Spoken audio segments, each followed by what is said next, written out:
Kung gusto ni God maligtas lahat, bakit sinabi rin ng Bible na hindi lahat maliligtas? Is this a contradiction? If not, which one is true?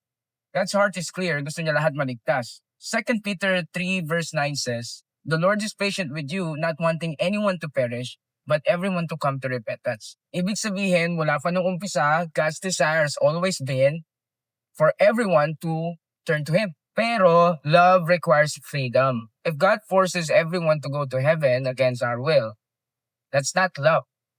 That's control. But God doesn't force you. He invites you to heaven. Kaya sinabi ni Jesus na narrow yung daan. Kasi hindi lahat pipiliin siyang sundan. We are all offered the same salvation. Pero effective lang sa mga tunay na nananampalataya. Parang gamot, available sa lahat, pero gagaling ka lang kapag ininom mo. So hindi to contradiction. If anything, these verses talk about two biblical truths. God's universal love and humanity's real freedom. Bukas ang pinto, but only those who enter the narrow gate will find life. Baka tanong mo din, gusto ba talaga ni God maligtas ka? Yes, oo, actually, ginawa na niya. It is finished. But the real question is, would you follow Him?